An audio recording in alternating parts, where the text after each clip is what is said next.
Hello, good afternoon, good evening, or good morning, wherever you may be around the world.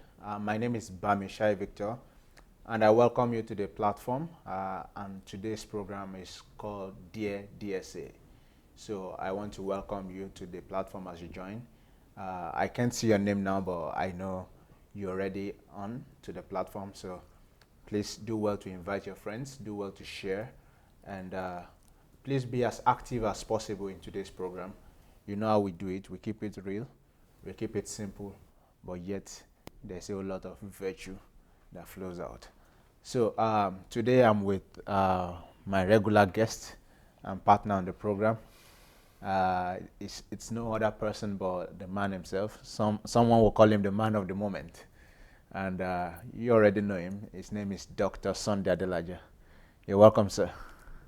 Thank you. How are you today? Very well. So, guys, you're welcome. I welcome you to the show, and I would like DR.SUNDAY to say a few words of welcoming to you too.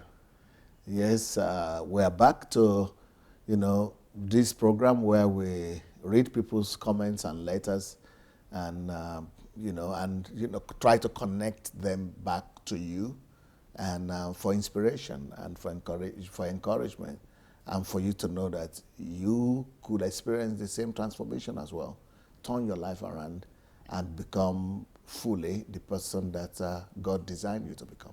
All right. Thank you so much, DSA. And I can see Gbemi David Lawal. I can see Tuli Mazibuko, Onowu Izogu. I can see Bisola Kamune, Melvin Iriagat, Oluwaseun Quino, Godwin Sina, Excel Nogan. So many more people that are joining. You guys know how we do it. Please do well to share. We'll be continuing the letter we've started for 2 weeks. We've done that 2 times now, and we couldn't finish it because there's a whole lot, not just in the letter, but in what it also produces and the conversations that it brings and that we really have to talk about. So please do well to share. And the whole essence of sharing these letters with you, especially the ones that the authors demand and or request that we share, is so that they can inspire you, so they can show you the possibility of having even a better result. So why would you want to deny anybody or even yourself of the opportunity to learn from the experiences of people who have been through a certain route and have achieved certain results, so that you can use those experiences to become better yourself. So my name is BAMISAYE Victor, like you know, and today we are getting it started on the platform Dear DSA. So DSA, this letter we've been treating it for. This is the 3rd time we are coming back to this same Forever, letter, yeah. and it's not like the letter is long.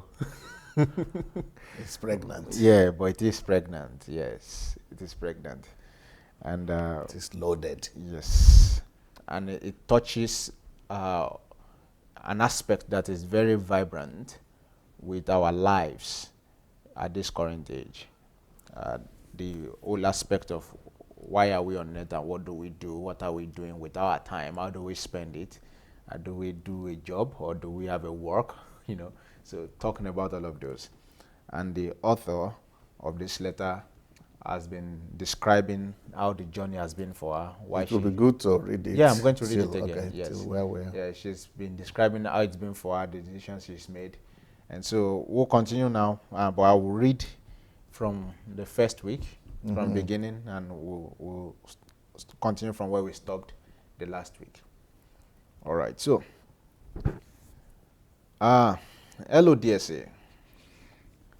I have been waiting to send you this email like forever, and finally, here we are. First things first, I'm glad to let you know that I'm leaving Uncle Sam in June 2018, which makes it 6 months since my first book review with you on Stop Working for Uncle Sam. I have finally handed in my resignation letter. What a relief. I feel free like a bird. It's like I've escaped from a slavery camp. I'm out of breath. Give me a minute to shout hallelujah. Give me a minute to shout hallelujah. Yeah. So we've given That almost sounds like Mayowa. I like thought it was Mayowa's writing. All right. So after much thought and consideration, I have decided it was time to go. It was painful at first to take this decision, but I was comforted when I started to read your book, Why Losing Your Job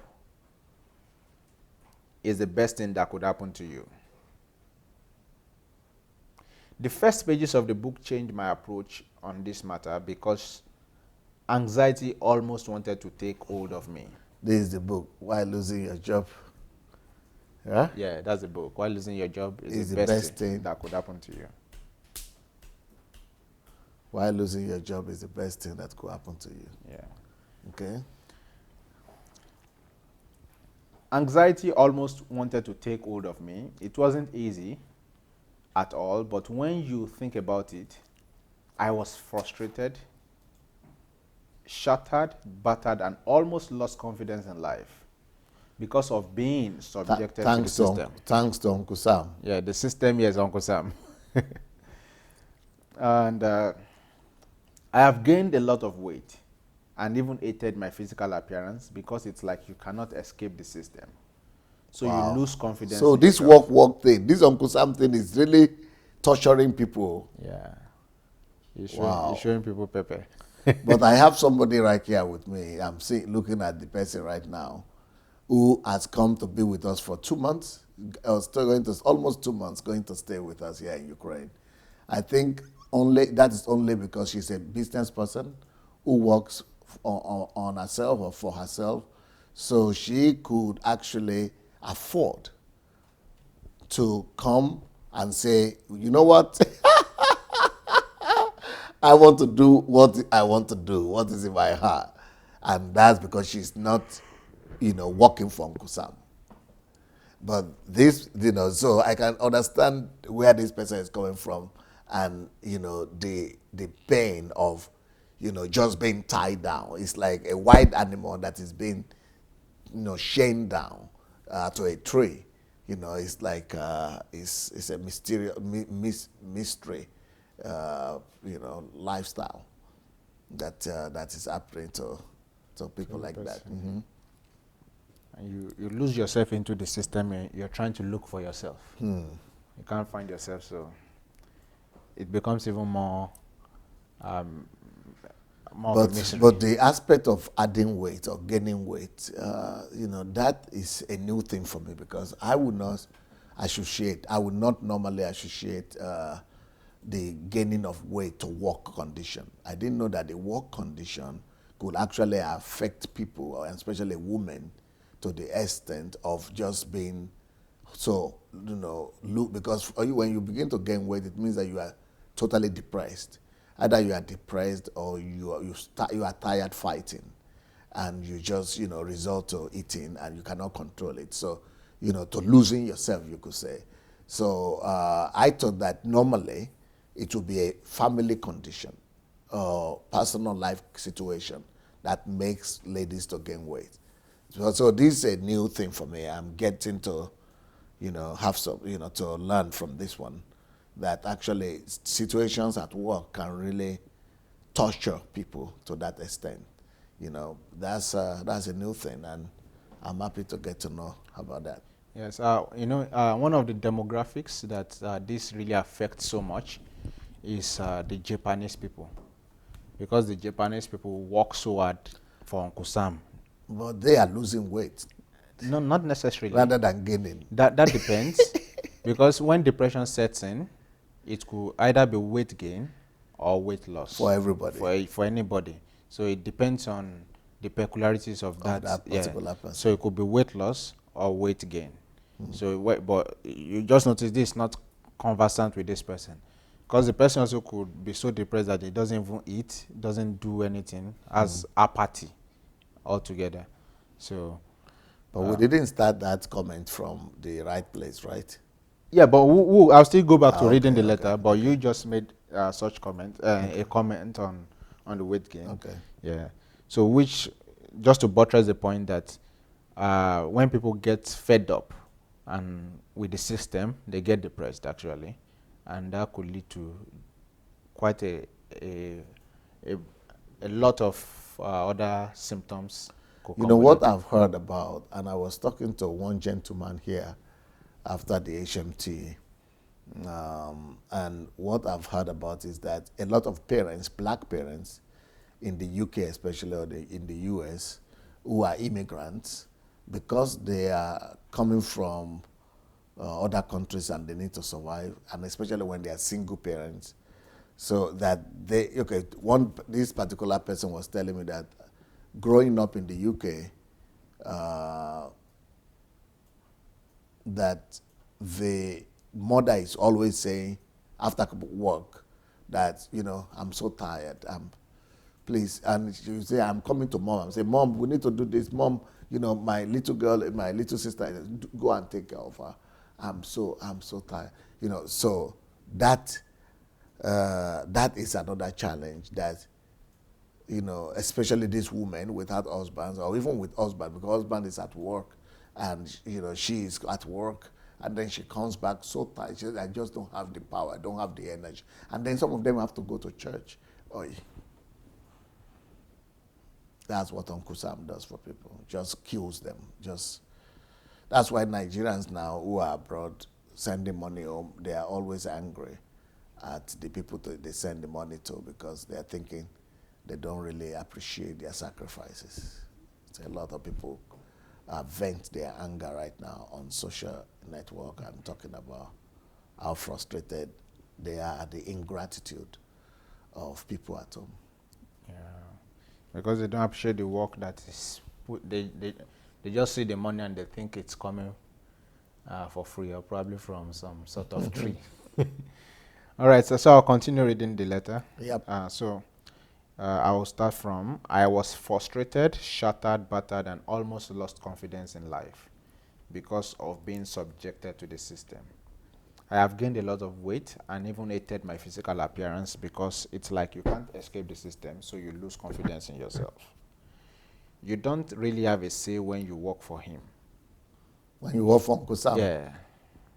In a nutshell, Uncle Sam takes people away from Christ, our first love. Beautiful. That's well said. But we didn't read this place the last time. No, we didn't. Yeah. And I'm really excited that you are reading that place, because there are a lot of points that she's making that point. So I think because it's the end of the paragraph, so I just finish it and I'll talk about it. So you don't really have a say when you work for him. In a nutshell, Uncle Sam takes people away from Christ, our first love. At the present, I feel liberated and will work on myself to gain my self-confidence back and excel in my sphere of influence. Beautiful. So let's start the whole paragraph, because I think it deserves examination. Okay. After much thought and consideration, I've decided it was time to go. It was painful at first to take this decision, but I was comforted when I started to read your book. Why losing your job is the best thing that could happen to you. What will you think? I want you to put yourself in the place of a reader, an ordinary reader. And yeah, how does that come across? Does it sound ominous, or what? Ominous? Mm-hmm. Or it sounds liberating? Why losing your job is the best thing? Somebody just looking at that. At the title. It sounds counterintuitive. Okay. Yeah. It's anti everything that stands for sense. Okay. How can you say, why losing my job is the best thing that could happen to me? Because I was raised to study so I could get a good job. And probably what I have is not good enough, but I'm trying to get a new one. At best. But to get deeper into the Uncle Sam. So how can you be telling me that losing this one that I still have is the best thing that could happen to me? I don't believe you. Wow. Yeah, I don't believe you. I think you are setting me up for a trap. Or probably you don't want me to succeed. Because I'm trying to get promotion. Does it not wake up people's curiosity as well? For it to wake up someone's curiosity, I would want to imagine that this person is someone who is thinking already. I would want to imagine. That's curiosity towards wanting to know what's inside. Okay, yeah, and really. Wanting to discover. To discover, yeah. Yes. So the second part of it is that because it's counterintuitive and antithetical, it may be very inviting to even to someone who is not thinking, to just want to see, okay, what's this person saying? And probably upon the opening of the page, just maybe, the person will be glued to it because of the barrage of information that will be coming. If you look at the cover of this book, do you see the ring? Yeah, endless cycle, vicious circle. Yeah, it never ends. Even though the vicious circle is in dollar, does that make a difference? That, let it be a vicious circle, but at least it's in money. Yeah. Let it be a trap, but at least it's a trap of money. So what would people prefer? The trap of money, the vicious circle inside money, or the liberty and the freedom to soar? I think I would put it into two categories. Okay. Sometimes what we don't have is usually the best for us until we have it. Okay. So for some people who have not had this money, they've not ever had the opportunity to have the money. For them, they will prefer the trap of what money. You just said right now, that what we don't have might be the best thing that will happen to us because we don't possess it until we have it. Yeah. That's exactly what Steve Jobs is talking about there. Even though you have not seen that. Yeah, I didn't even look at that, yeah. Don't let something that doesn't matter cause you to lose something that does. Because you think what you have now is the thing that you are really losing more. Yeah. So for such a person, he's saying, at least let me get there.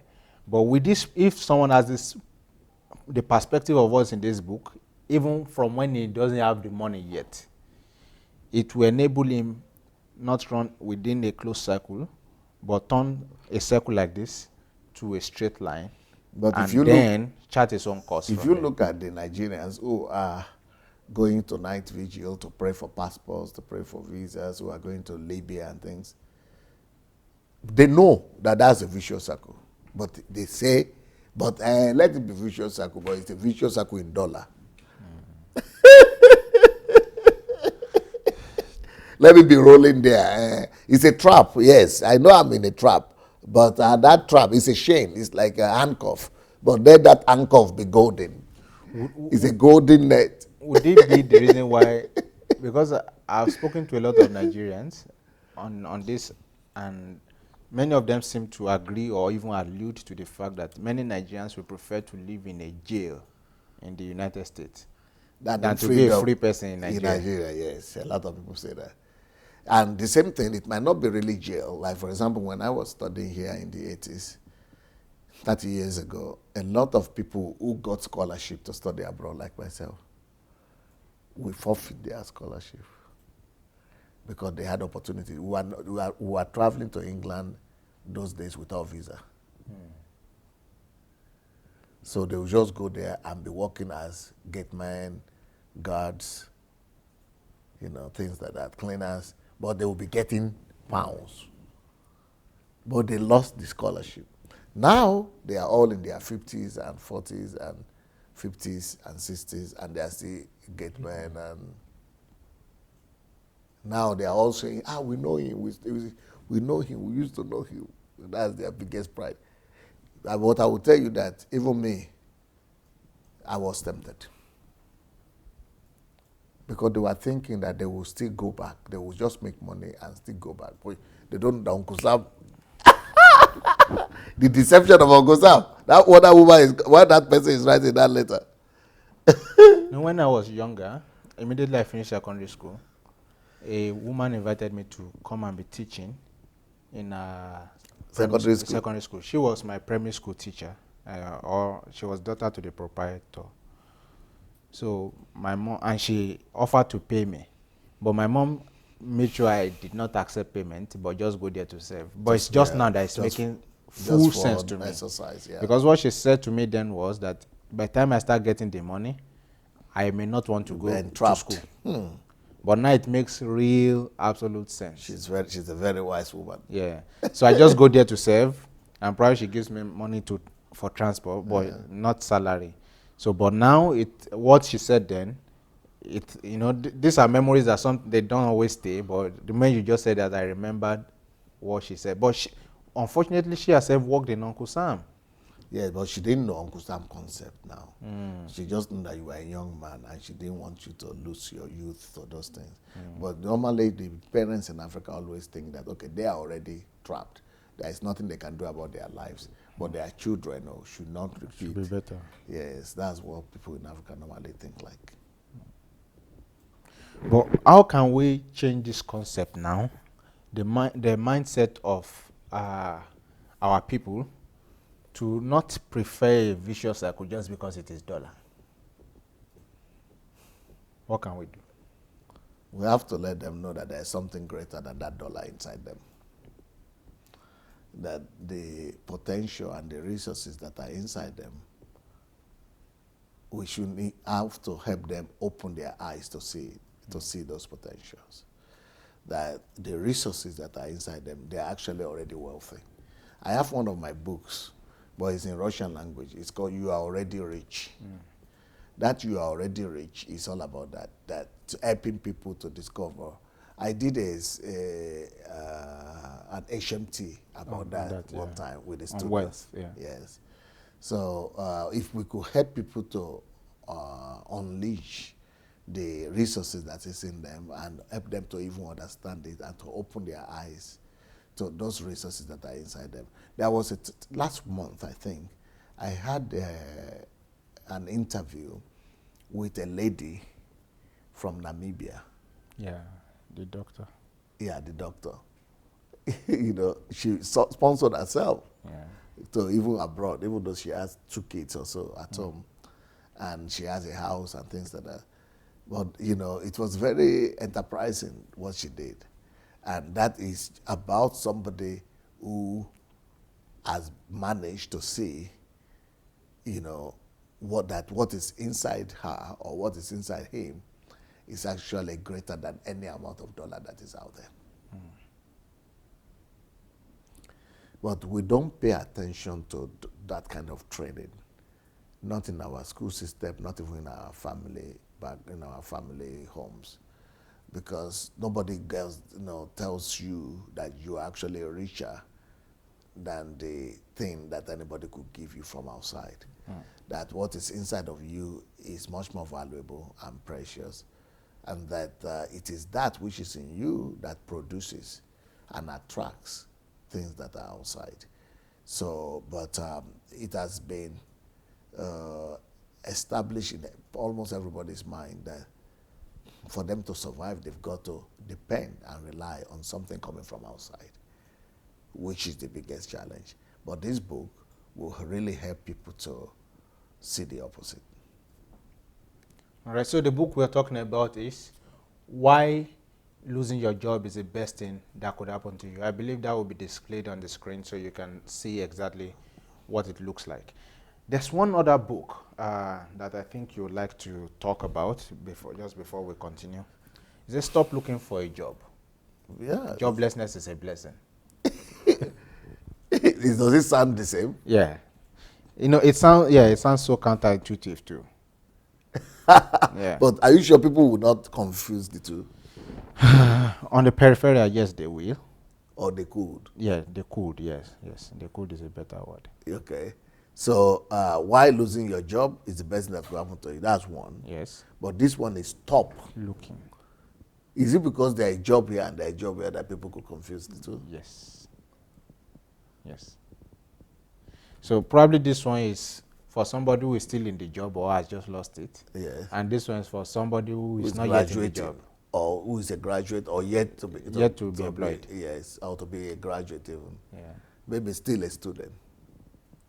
Stop looking for a job. Yes, sir. because everybody is dreaming of a job. So stop looking for a job, because joblessness, because in my own country, where you come from too, Yes, sir. people look at joblessness as a curse. Joblessness is like a national crisis, and not just in Nigeria, even in the UK. Today I was talking to one woman who told me that, I told, she's more like a business, she wants to do business, she understands business, but her own children were born in the UK. So I said, why don't you involve your children in the business? Let them do the business. She said they won't, because in the UK, all these young people, they are mostly concerned about job.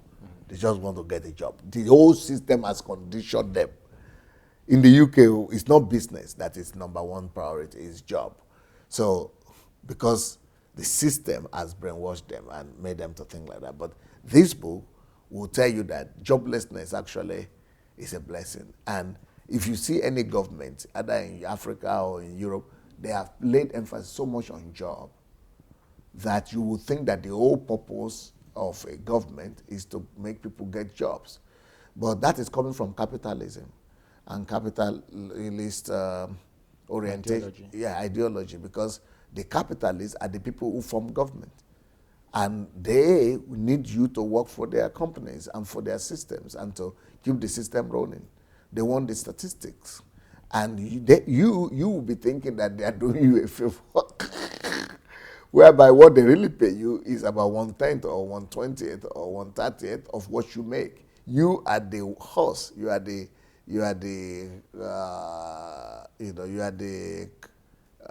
cart that is the horse that is pulling the cart. So since you are the horse that's pulling the cart, and you are the one that is making the money, and you just get some chicken change at the end of the day, and you will still be grateful, and you'll be thanking them that they gave you a job. That is exactly the kind of thing that the capitalist wants. The capitalist wants you to be grateful that they are doing you a favor, whereby you are their working horse. So the workhorse mentality is what is called job, and that's why this book is going to totally turn your whole mindset upside down. But why are you saying this is antithetical or not against common sense? Is it because I think most of my teachings will be anti-logic, if you look at it. Yeah. Because I'm changing. They challenge the paradigm. Yes, and I'm challenging the paradigm of the status quo of the whole world and of lifestyle, of life in general. And when you begin to read it, you will just think, wow, they have deceived me. Because nobody tells anybody the truth. But this is going to open your eyes to the truth in such a big way that you will say, my God, how could I be so gullible? In fact, a lot of people who have listened to me for a long time, they always say that my God, where did I put my brain? Why didn't I think about this? How could I have been so gullible? A lot of people's eyes get opened, either by listening to me or by reading these books, especially reading the books. And this one, Stop Looking for a Job, is look for yourself instead of looking for a job. Look for yourself. So if people will get this earlier, they may not need to get to this point. Yes, if they will be able to Understand the concept here. if they will follow the concept in Stop Looking for a Job, then this one, they will be reading it with pleasure instead of with tears. A lot of people who read this book now, or Stop Working for Uncle Sam, they read it in tears. But if they will get this one first, they will now be reading this one with gratitude and joy, but also they will be full of passion to want to set other people free. Because these are top, you know how many people write books in the world? There are, in Amazon alone, you have over 5 million books. Authors. Or even 10 million, 2 million something authors, and over 10 million books. So all these authors, 2 million authors, you know what? They are writing books. But these books that Pastor Sunday is writing, is like, so people why is it that, where were people? Why is it that they couldn't write about this? First of all, the Spirit of God. Secondly, you've got to be you've got to be very sincere with yourself, with God, and with people. You've got to be addicted to wanting to help people. And you've got to be willing to really share your secrets with people too, and to set people free. And if you are not a kingdom citizen, it might be difficult for you, because everybody wants to enslave one another, unfortunately. When we were having the HMT, I had what Nigerians were saying about maids, attitude to maids, and attitude to maids, and attitude to drivers and guards and people who are not rich. You know, that is ugly what is happening, because that's what people want to do.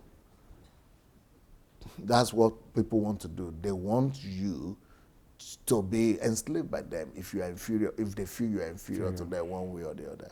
So, but these books, they are the opposite. That is making you to think, no, you are not inferior to anybody. You don't need to be under anybody at all. You know, you might need to be for some time, but at least in your mind, you will know you are only there temporarily. Yes, sir. Yes, if they get a hold of this one At a young age. stop looking for a job early enough.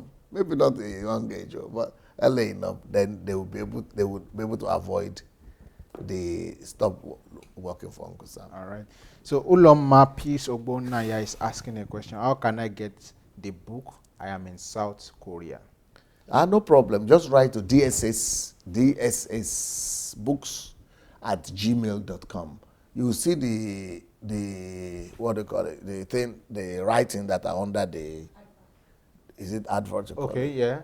So the information is just below your screen now. Yeah, below your screen, you will see the writings there. All right. DSSbooks at gmail.com. DSSbooks at gmail.com. You can write there and ask out to, or you could go to Amazon, Amazon.com. So just a quick detour, since we talked about books now. You know, so I was speaking to someone yesterday. He said, you need to speak with DSA. It's like they are pirating his book here. You just be on the road. You just see the new one that he has just announced that he has released is ready in Nigeria. Yeah. So I said, well, I gave them the go ahead. I guess yeah, DSA has given everyone the go ahead. So I'd like you to tell. They already have my books in Nigeria. Yeah. Or what the person say? Yeah, the person said, you know, I think probably he listens and he hears you announcing a new book. And probably before it goes out, it's already on the hold up. Are they selling my books in hold ups now? Yeah, they sell your books in hold ups. That is in traffic. In traffic? Yeah. In Lagos? I think in Nigeria? In Abuja, yeah. Yeah. I think that's a good problem. Bayowa will disagree with that. But I think we have to talk about that. I think Bayowa wants to put order into that. Okay. But for me, I think, for me right now, I just want to help Nigerians. Yeah. I don't care if they are pirating it or they are stealing it or they are whatever they are doing. I just want these books to get to my people. Information. The people in Ukraine, they cannot accuse me of anything. Any one of them that wants to have resources, they already have them. They can. At least they know they can. But people in Nigeria, they cannot even access them. That is what I wanted to. Access to information is one of the greatest key to freedom and liberty. So with Nigeria, for me, it's not about selling. I don't care who sells. I don't care who gets the money. I just don't want those people to remain in all those, because all forms of darkness in that country. Darkness in regards to the churches, the church people are putting them in darkness, putting them in shame. Work is putting them in shame. Job, opportunity, money is putting them in shame. Church is putting them in shame. Family members, relatives, social system is putting them in shame, and all kind of darkness and captivity in the country. So for me, right now, I don't care how those people got that book. If they are just going to make them available to everybody in Nigeria to be able to buy or sell or be able to read, I'm just very happy. Before Mayowa comes to make order. I'm sure she is listening somewhere. All right, DSA. So let's continue with the letter, and After much thoughts and consideration, I decided it was time to go. And it was painful at first to take this decision, but I was comforted when I started reading your book. Why losing your job is the best thing that could happen to you. So I think the last time we spoke about the pain at first when you make this decision. To lose, Yeah, to lose your job, to let leave, go. to leave Uncle Sam. Yeah.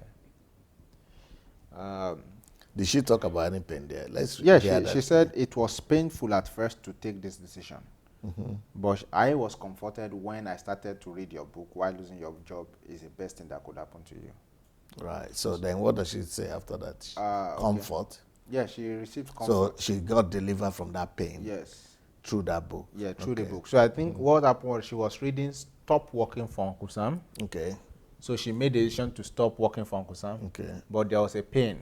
I think that comes from internal conflict. Yeah, I think the pain comes from the fact that you just need to show up as a slave for 8 hours a day, and at least you take something home. But that period, there is a transition. That period of transition between you stepping out to you really producing something else to sustain you or to create your own wealth. You know, so there must be a break away from the salary, from, you know, from like easy money or free money. I think that's where the pain comes from, that, oh, at least, even though I was a slave before, but at least I know that some certain amount will come in every month for sure. Yeah. But now I have to struggle to create and generate the revenue and the income. So that break, that, because you must go through that process. Even God himself will cause you to go through that. God himself will create circumstances around you to make sure that you don't trust, when you begin to do your something, that you will be able to put your trust in God, in him. And because it is, you know, the just shall live by faith. So faith is the ability to live for the things that are not very visible. But when you are living for a job or just going to get salary like that, you don't need faith. You just need to show up. But that faith, you know, the just shall live by faith, to bring something from the invisible to the visible, will have to make you go through some time of loss or time of darkness or time of wilderness when nothing is coming in. But when you can persevere and stick to your faith, then that's when you become sustainable, not just to yourself, but to others. Thank you so much for elucidating on that. So I'll continue with the letter, sir. And we'll try to see if we can finish this letter this week. I mean, there's a whole lot to stay with. Today. Yeah, today. Yeah. Today. Okay, so he said, the first pages of the book changed my approach on this matter because anxiety almost wanted to take hold of me. It wasn't easy at all, but when you think about it, I was frustrated, shattered, battered, and almost lost confidence in myself because of being subjected to the system. I've gained a lot of weight and even hated my physical appearance because it is like you cannot escape the system, so you lose confidence in yourself. Yeah, I think she said something about anxiety while she was reading the book. Because when you are reading the book, that's what it will do to you. It will open your eyes to see that, thank God, though, that this is the thing I was suffering before, and this is the thing I was subjecting myself to. So then you begin to say, thank God that I even got set free from this thing, because this whole thing I was going through, like, having depression or hating myself, adding weight and hating the whole thing and being subjected to all these things. But I was still doing it just because of the money. So now she's looking back to see herself in that condition. When she was in that condition, she was comforting herself by saying, you couldn't do anything. She couldn't do anything otherwise, because that was the only way to survive or to support the family. Now, I'm going to use an analogy here that's not good and it's not pleasant, but just for the sake of understanding, I'm going to use it. It is the same thing that people who do prostitution go through. Because in our church here, we had one day I asked people to come forward who had been delivered from prostitution, and we had 300 people come up. So, and I've talked to a lot of them, and what you discover is that prostitution is the same thing.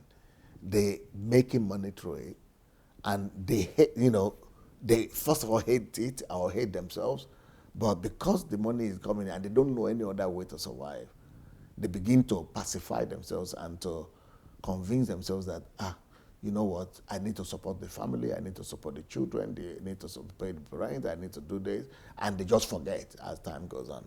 So it's the same prostitution that people are actually involved with Uncle Sam, both men and women this time, because you know that this is not your own place of rest, though. You know that you are compromising destiny, you are compromising God's calling on your life, you are compromising the truth that you know, you are compromising your talent, your calling, your purpose, you are compromising eternity in some extent, to some extent. But you just want, because of the need of the hour and because of the urgency of survival, you just, pacify yourself, and then you tell yourself also that everybody is doing this, that this is what the whole world is doing, and that's the only way to survive. That's what you tell yourself. So the result now is that you convince yourself to be subjected to Uncle Sam, which is almost the same thing as a prostitute convincing herself to keep on doing what she did because she thinks, or she's thinking, convincing herself that there is a higher purpose for it, there is a higher reason for it, which is survival. And it is this same survival, the same motivation for the prostitute, is the same motivation for the worker for Uncle Sam. Motivation, what is the reason behind it? Survival. That's why Jesus said, don't live for survival. Don't worry about what to eat, about what to drink, about where to live. That is survival, because your Father who is in heaven knows. So if you could trust your Father and pursue his purpose for your life and pursue his agenda for you, his calling, you could trust him to do what God, sustainability will come. Sooner or later. Wow. So, grow a mindset that does not just live for survival. Grow a mindset that does not just live for survival. When you think purpose, you are able to see the bigger picture.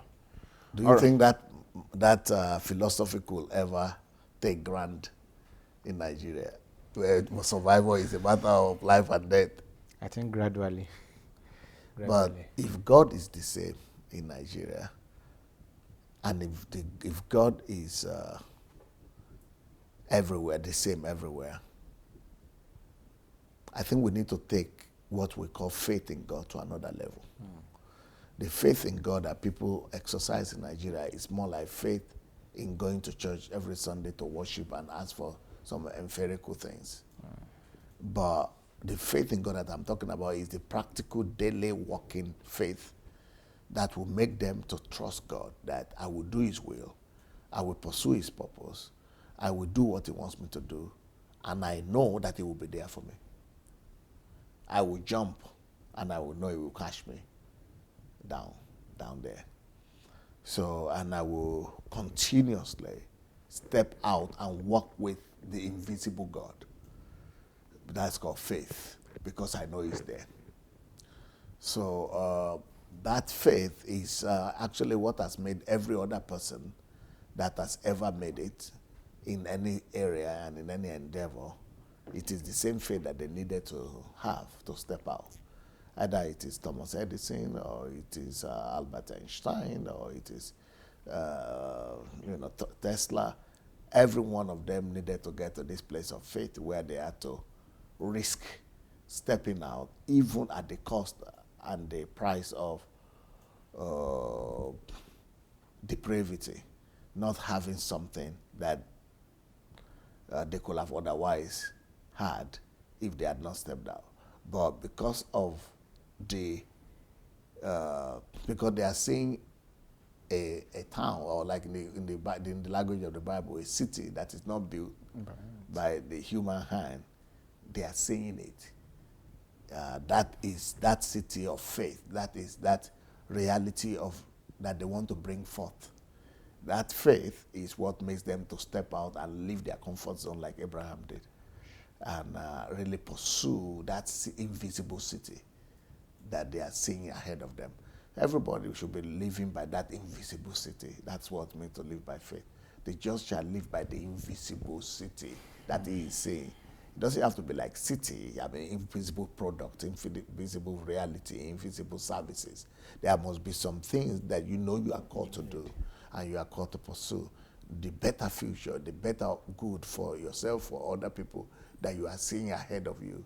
That one is what will make you to know that you really have faith, when you are able to to step in the water and to leave your comfort zone and go after a city, invisible city, that is not built by human hands, but that you know that is ahead of you, and you are pursuing it. And you know, you are not just pursuing it as if it's in traveling, but you are converting it through conversion, creating it in reality. That is what the life of faith is all about. Life of faith is not about going to church and say, I confess the Lord Jesus Christ, my Lord and Savior. That's not life of faith. Life of faith is the ability to step out into invisible things of the future that you know you are the one to bring it to pass, despite the deprivation of some, comfort, some elementary things that are necessary sometimes for survival. But when you step out like that, you discover that God will not leave you in that wilderness. It will always be. But the way God does it is that He will not immediately provide for you the excess of what you need in excess or in abundance. But what He will do is He will just be giving you exactly what you need to survive. Especially it always happens the last minute, the last minute, the last minute. So when now that you have perfected your art and your skills, then that is when you begin to see the abundance. But you have to still pass through that period of testing. Wow. So the faith in God.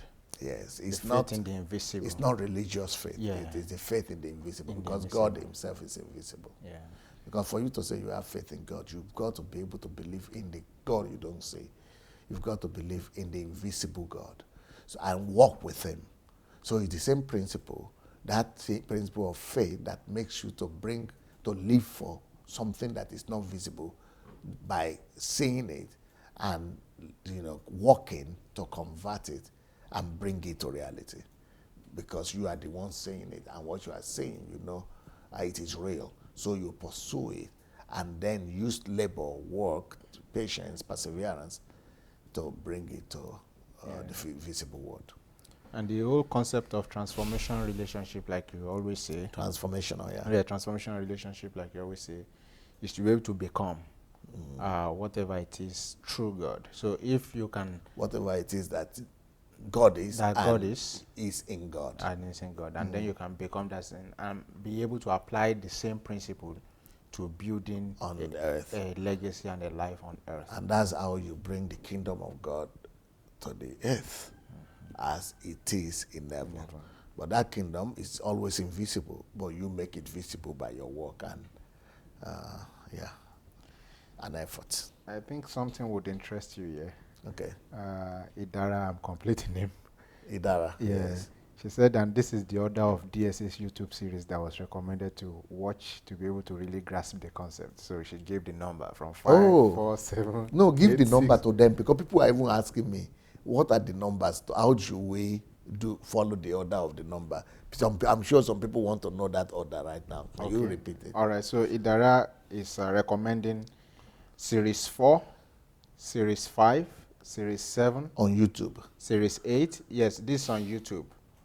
Series 6, Series 9, Series 3, Series 2, Series 10, Series 11, Series 12, Series 13, Series 14, Series 15, 18, 17, 16, 19, 20, 21, 22. Then from there you can follow it to the end. It means that she's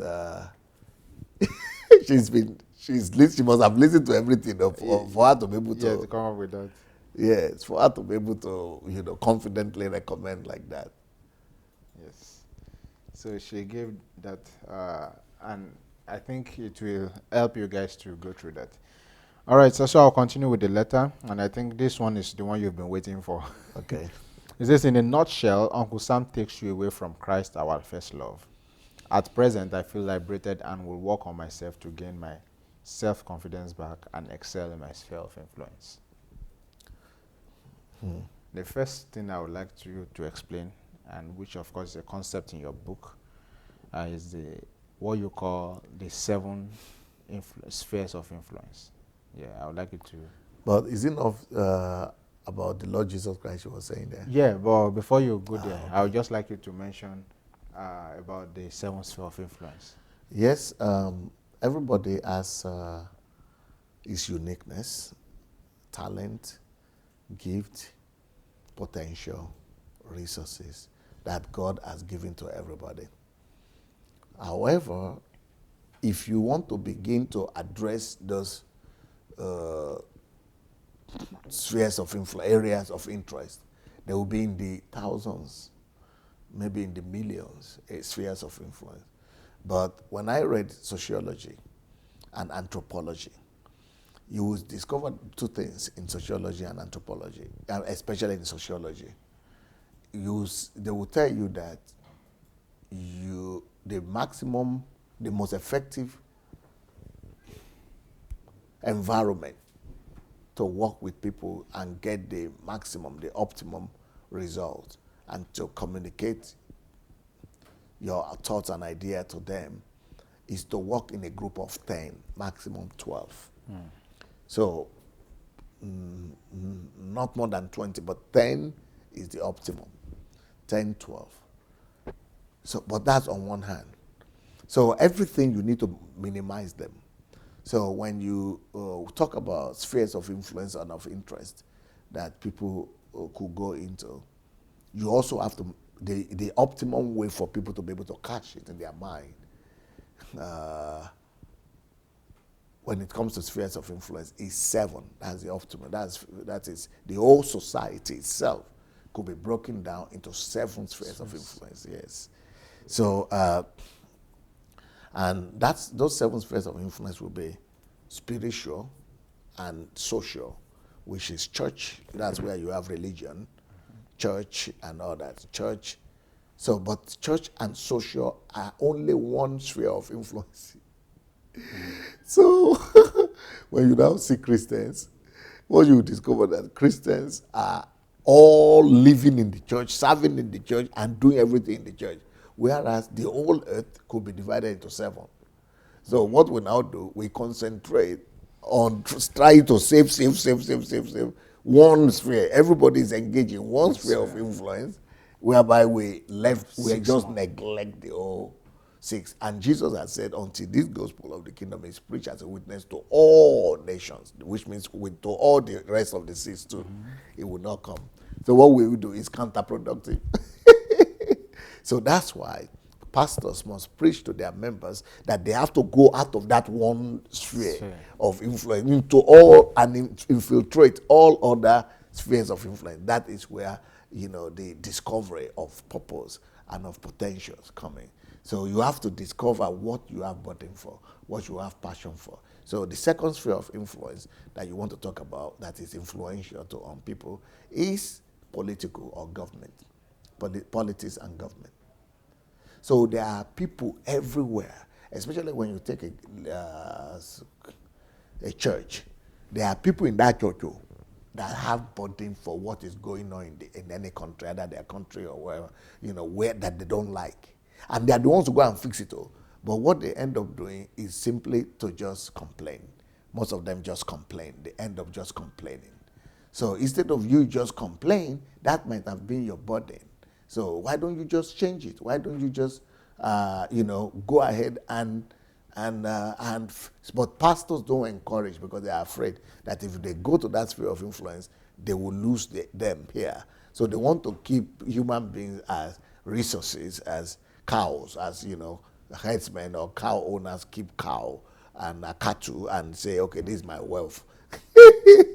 So that's the second sphere of influence: politics and government. So the next sphere of influence is economy and finances. So there are also people in the that's business, economy, and finances. So there are also people right there in the church, any church, that also are supposed to create jobs. They are supposed to create productivity, products, services. They are supposed to sustain the economy, create money and generate money and income. And so everybody is supposed to be involved one way or the other in economy productivity, in economic productivity. But you see, church sometimes makes you to feel that you are only going there just to survive, to work as an animal, as under Uncle Sam, as a servant, and then you have to come back to church again. No, but you could actually bring the kingdom of God from the church into the finance sector. Bring the kingdom of God which is in you. The kingdom of God is not just in church. Oh. No, the kingdom of God must be brought in from the church, and which is not built in the church, it's in you. That's why God is very wise. God didn't put the kingdom of God in the church especially. Because if he had put places in the church, then everybody would say, oh, they have excuse. Okay, we are all going to the kingdom of God in the church. No, but the kingdom of God is in you. You take it to the church. But why should you go and concentrate? If you are the light of the world, why should you go and bring all the light and concentrate it in one place? No, you need to come out of that church and take it to other places where darkness is. And so the third one is that, like I said, economy and finance. The fourth one is education and technology, science, education, science, and technology. That is the fourth sphere of influence. There are people in our church who are supposed to be inventors, innovators, and people like that, but we just tell them to become ushers, either usher or praise and worship group.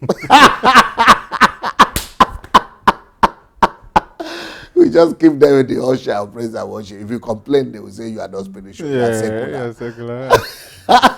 You are too carnal. You are carnal, yes. Whereby the whole creation is waiting for the manifestation of the sons of God. So the whole creation, leaves, nature, stars, ocean, land, animals, bird, space, all those is waiting. They are all waiting for people to come and explore them, because God says that He give unto them power to have dominion over all the sea, over all the land, over all the things that are in the land, over all the things that are in the sea, over all the air, then over all the things that fly there. So they are waiting for that, for you to come and exercise that dominion. And through that, manifest the kingdom and release the principles of the kingdom that will bring them into the freedom of the sons of men. So, but because they need it too, because they are groaning up to now, since the fall of Adam, because it was the nature, the earth that was caused after the fall of Adam. So they are still groaning in that curse until we manifest the kingdom and bring them into the freedom of the whole creativity, the whole nature, into the freedom of the sons of God. So anyway, so that was, how many have I mentioned? No, you've mentioned 4. I've mentioned 4. Which the last one was education. STEM, yeah. Science, technology, education. Yes, that is including medicine and all those things. Okay. So the next one now will be entertainment. And media? Or just yeah, no, I think let me say media first. Media and communication. Media and communication. Media and communication. So media and communication will be number 5. So people, sometimes we just, we need to begin to groom our children to begin to discover where they are called to. So if they are going to be, if they know that they have the calling there, they will be producing, they will be using media, information, technology, communication. They will be using all that for the gospel. They could use that to bring the kingdom of God faster than any pastor could do, even that 1 million pastors could do. That's the power of media. So now, the next one, number 6, will be entertainment, art and entertainment. That's number 6, right? Yes, sir. The art, entertainment, which is culture as well. Art, culture, and entertainment.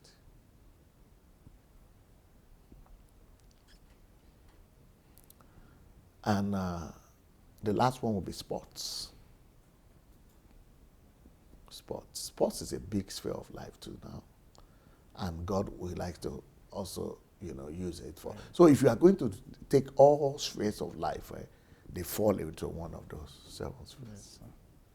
And so why I asked you to go through the pain of helping us with this, somebody is just hearing the concept called sphere of influence for the first time. Okay. So that they can understand what it means. But what book would you recommend for someone who wants to go into this, to study this? 2 books. Okay.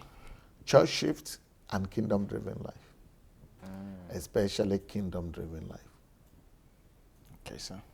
So for those of you who may want to understand what does it really mean, sphere of influence, and you want to probably realize yours, and so you can start dominating that sphere, Church Shift and Kingdom Driven Life would be able to help you do this.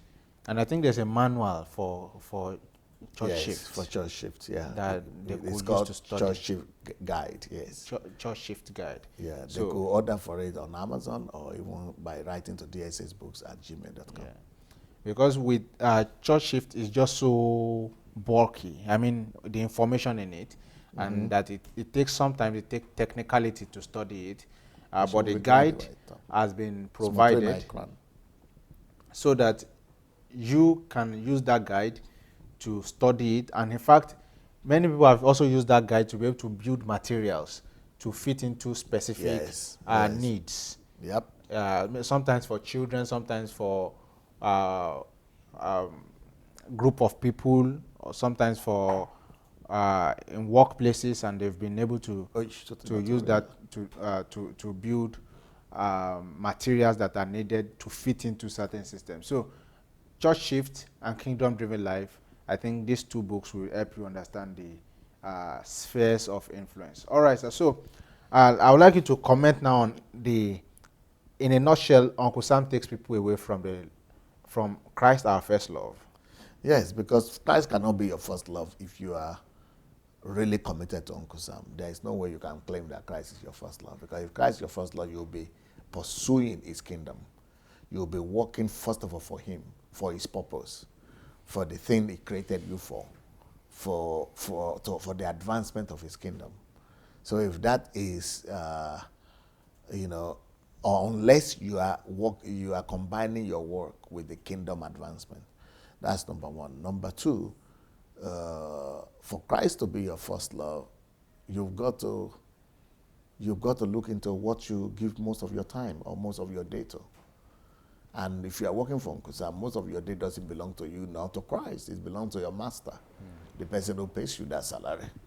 So, but when you own your time, when the time belongs to you, you can do with that time whatever Christ wants you to do. For example, like I was talking about the sister that is here with us now from another country, and God could put it in your heart and say, go to Africa or go to Nigeria or go to Ukraine for 1 month or for 2 months or for 3 months. That's if Christ is your Lord, you just say, oh, no problem, sir. Yeah, I come. But if you are working for Uncle Sam, you have to come back to God and say, God, my boss didn't allow me.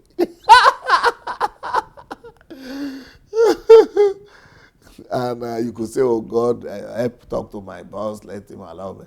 But since the order of the company says you cannot go for more than 2 weeks, and you have already used your 2 weeks, and your boss is not going to allow you no matter how you pray, especially when you want to go for 2 months or 1 month, you are in trouble. You see, that is I understand where she's coming from, that, you cannot be committed to Uncle Sam and be committed to God at the same time. Yes, sir. So there's a question from Jude Agbeko. Do we push that to ask Pastor Sunday, or we'll try to answer it? If it's in line with what we're discussing, okay, yes. If it's not, then yes. Okay. The question is, Pastor, do you think that the state of development that we have now in the world is a kind of dominion or a destruction of the world in some extent? Is it dominating the earth? Yeah, the state of development now. Yes, a lot of especially technological progress. Or is it destroying the world?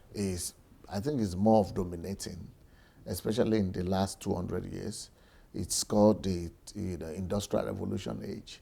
And this age of Industrial Revolution is both exploring and dominating the earth, and at the same time, of some form of destruction is there as well. But the destruction part of it would not be more than maybe 2-3%, but mostly 90 something percent is still about dominating. But what I'm concerned about is not even that. What I'm more concerned about is that the domination is not coming more from the part of the Christians, but it's more coming from the part of the unbelievers. And people we call unbelievers, because we are so much too spiritual. We are so spiritual that we are earthly irrelevant for the same purpose of God for which we are even sent here in the first place. Because we want to be heavenly relevant only, not earthly relevant. Thank you so much for the answer to that question. So she's saying, at present I feel liberated and will work to gain my self-confidence back. So it means when you are free from Uncle Sam, you now really have time to work on yourself. Yeah, because you have to develop yourself. You have to add value to yourself. You have to be good enough in what you are doing or what area you want to do, so that whatever product that you'll be producing or services will be competitive. Will be competitive enough to sell, because you've got to exchange a good or service for another to be able to have money. Now, the money you used to have just free, you've got to be able to perfect your skills to be able to produce products and goods that will be good enough to offer something for. And also, you've got to to add value to yourself in terms of managerial skills, and to be able to put order and into things so much that things will work smoothly, and you'll be able to manage self and people. All right, sir. So the next paragraph says, obviously this is a new journey for me, and with the knowledge I have acquired from reading your books and watching your tapes, it gives me confidence that God is on my side. I did not come to this point that easy, because I had to do it strategically as well, because you don't just leave Uncle Sam like that. Yeah, because this is a new path that people are charting. It's a totally new path that I thank God that God is using my teachings and books to challenge people to take. That your commitment to Christ must come above all. And thank God that these resources are there. And it's like I'm introducing another philosophy to the whole world, to an alternative to the world system, which nobody has cared to really focus on doing. And I'm so glad and satisfied that at least there is now an alternative to the world system out there. Yes, sir. And they are available. If you go to Sunday Adelaja Official on Facebook, especially if you go to the financial series. The financial series will really open your eyes big time. Okay. The financial series on YouTube.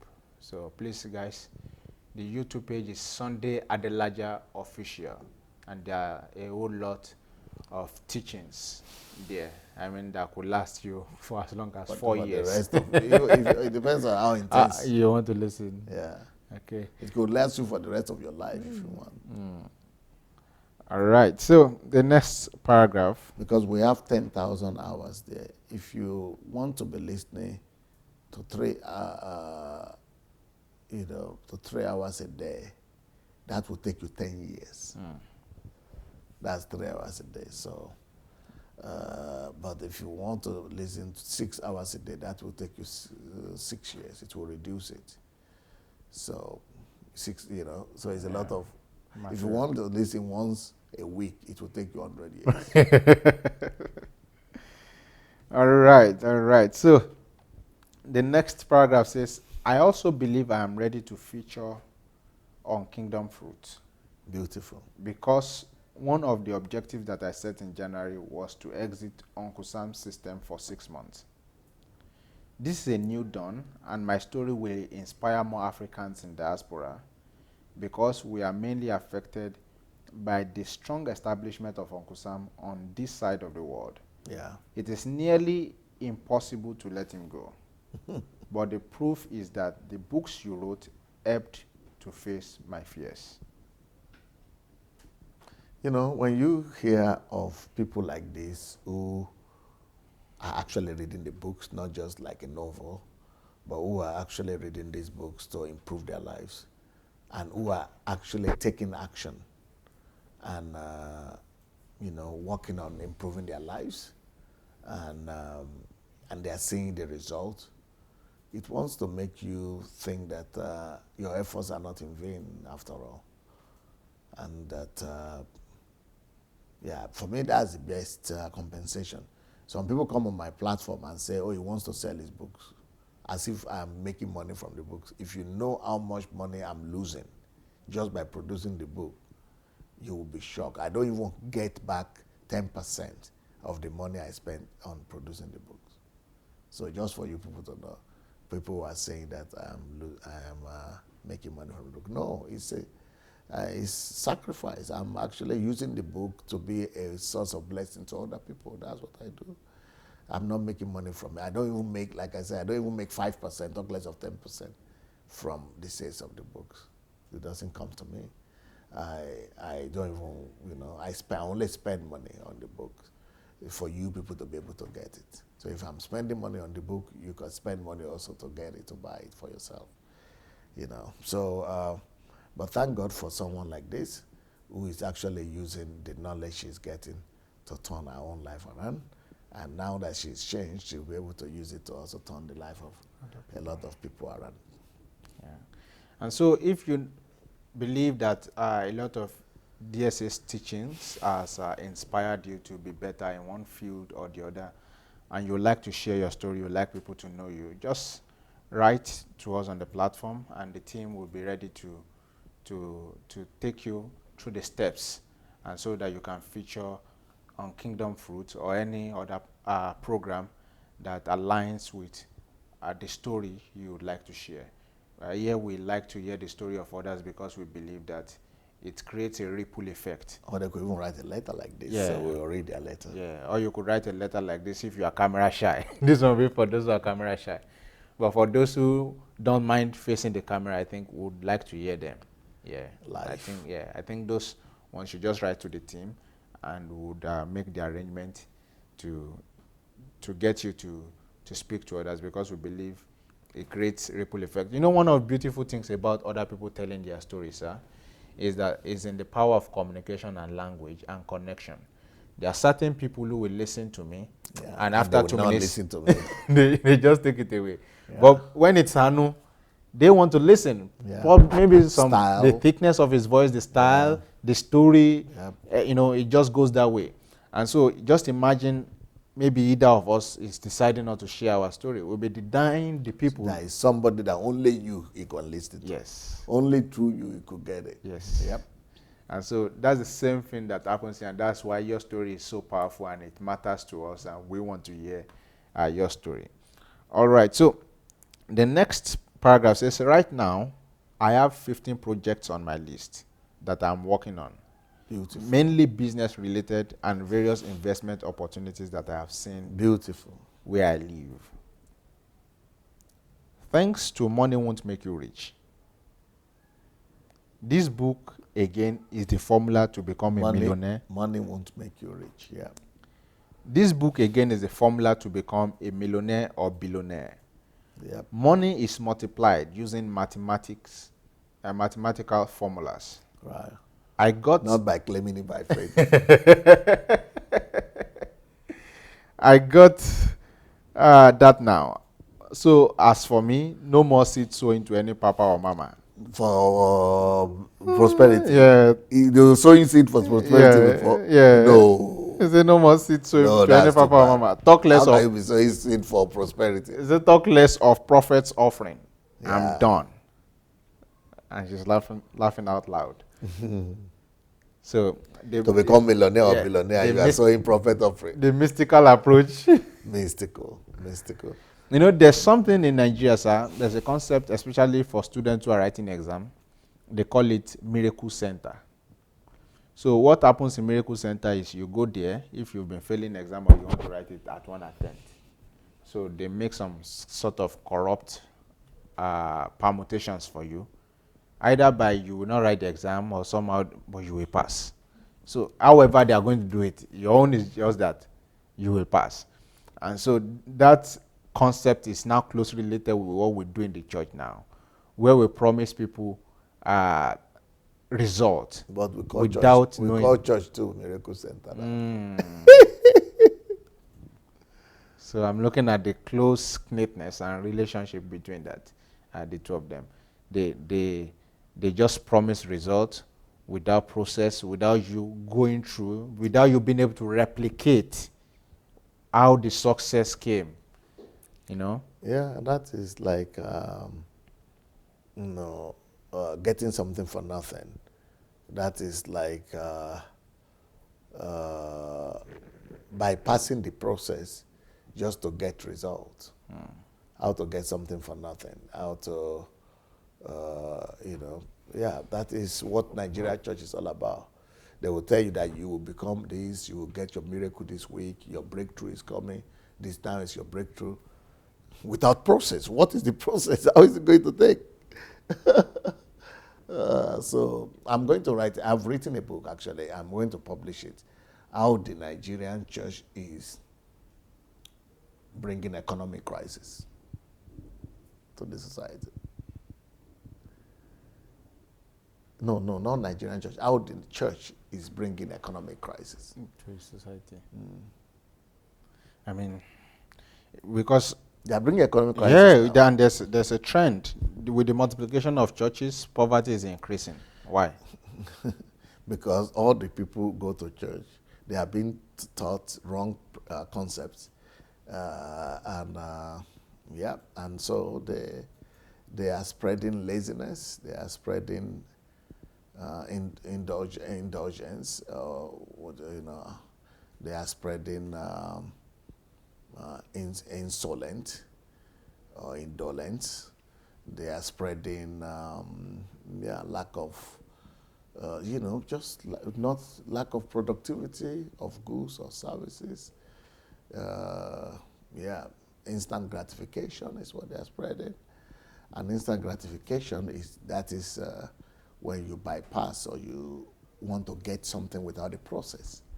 And that is what the churches are doing. The word miracle and Miracle Center, they will go and write the exam for you. They will provide the answers for you.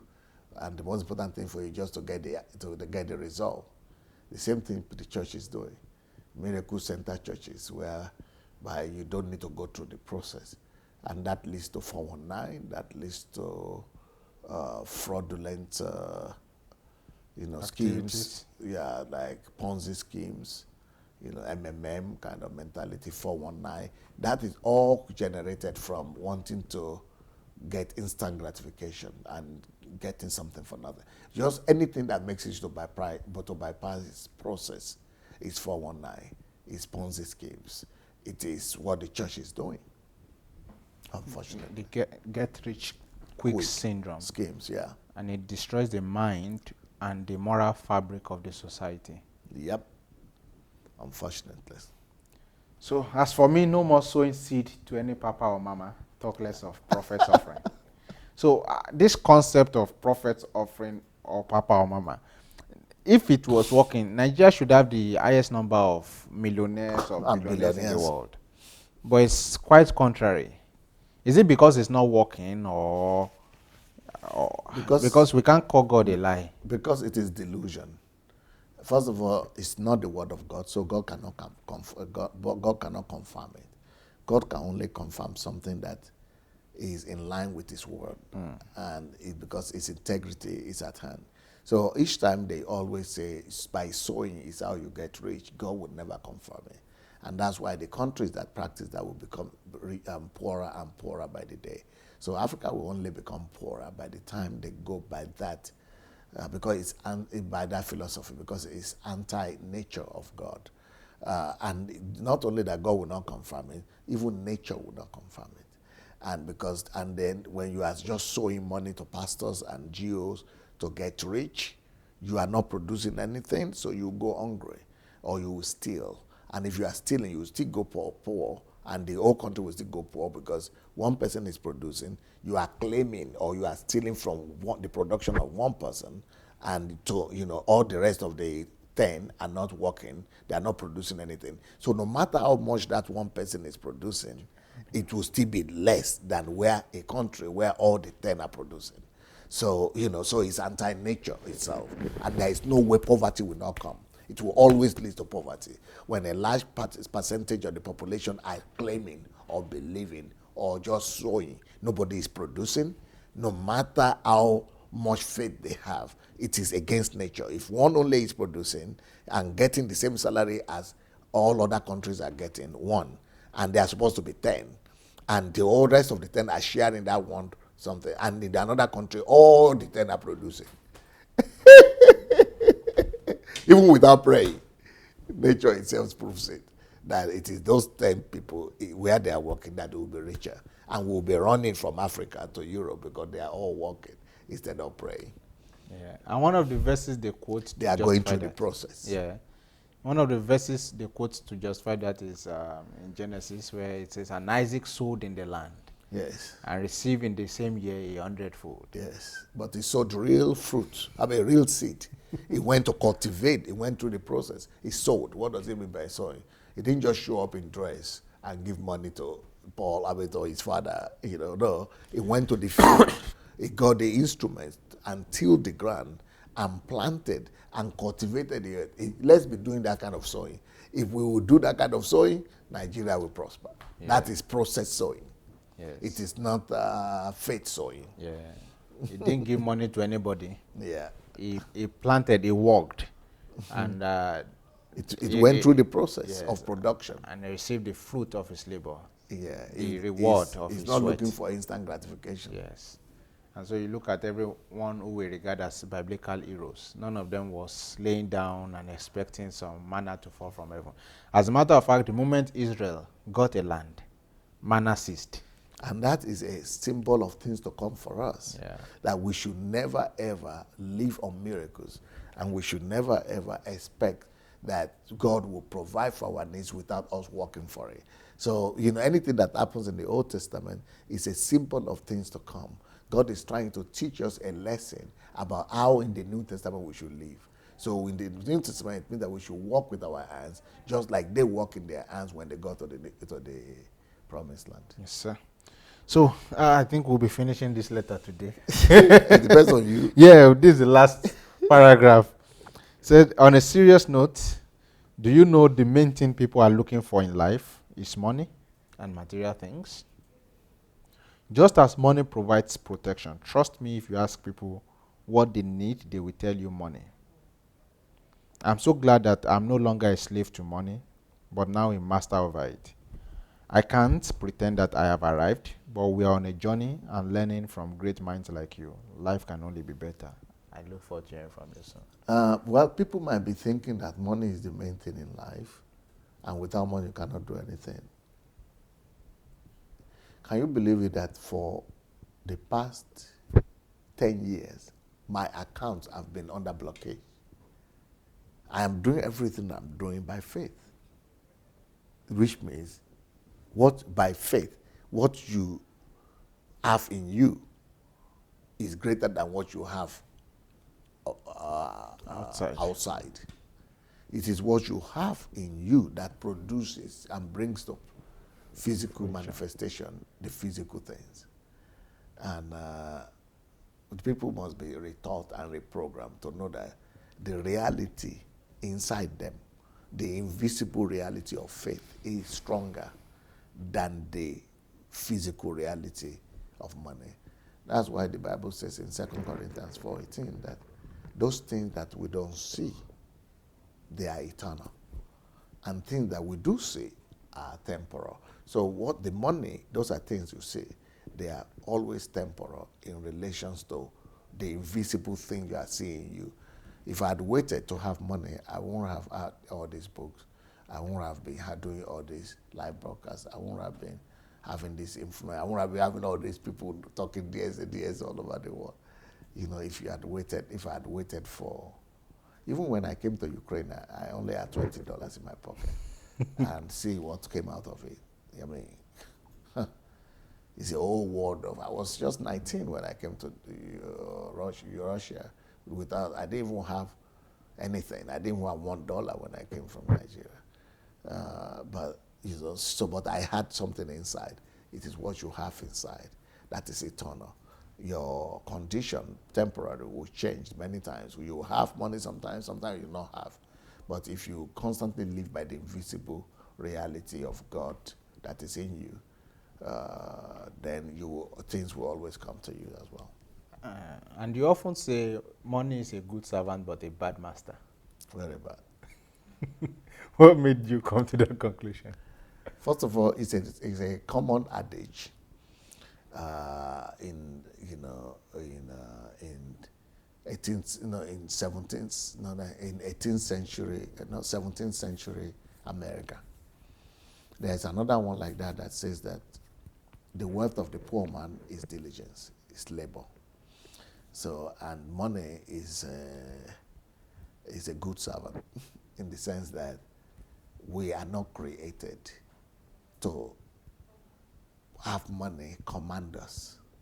It's a bad master because we are not created to have money dictate to us what we can have, what we cannot have, what we can possess, what we cannot possess. We are not created to be under money. We shouldn't be receiving command from money where we should go, where we cannot go, what we should eat, what we cannot eat, what we can do, what we cannot do. That means we are being slaves of money. It's a bad master. It will going to lead you astray. And it's always imprisons. It always enslaves and ensnares. So that's why it's a bad master. It will ensnare and enslave you to itself. It is mammon. It will make you to be idol worshiper. It will make you to become, to turn your back at God, even without you knowing. It will leave you with religion, but you will really be serving him. So money is a bad master, but it's a good servant. So money should be working for you. You should be commanding money. You should be making money obey your command, but you should never obey the command of money. That's why I got the ideas from that. The first law of money is that money should not be spent. The second law of money is that you should not obey the command of money, because once you begin to obey the command and instruction and injunctions of money, it becomes your master. Money likes to command, but you turn the table on him and become the commander, the master of money, rather than the slave of money. Thank you so much for your and insights. To become the master of money, you've got to make money work for you, basically through investment and through cash flow and things like that. Thank you so much for the insights. And yeah, so we've come to the end of this letter, and this letter was written by someone who just got delivered from the system called Uncle Sam. And now she's beginning to chart her own course. The person is from the UK. From so the UK. People in UK could relate that this is a good and a strong, powerful step of faith that this person has taken. Wow. So if this person can do it, it means you too can. But it takes process. So I encourage you to look for all the series we've done in the last 2 weeks, plus this one make it 3, that we've talked about the Uncle Sam system and so much more information embedded in this series of this letter we've been doing. So I would like to have the last words of DSA because we are virtually out of time. But from my end, it's a goodbye and see you soon. Thank you so much for joining, and I encourage you to share. In the next 30 minutes, I'll be back with the series that we are doing right now, How to Know God and Be a Friend of God. How to know God and be a friend of God. Today, you don't want to miss tonight's service in the next 30 minutes, tonight's message, because it's going to be revolutionary and life transforming. So see you in 30 minutes and call your friends as well. Bless you.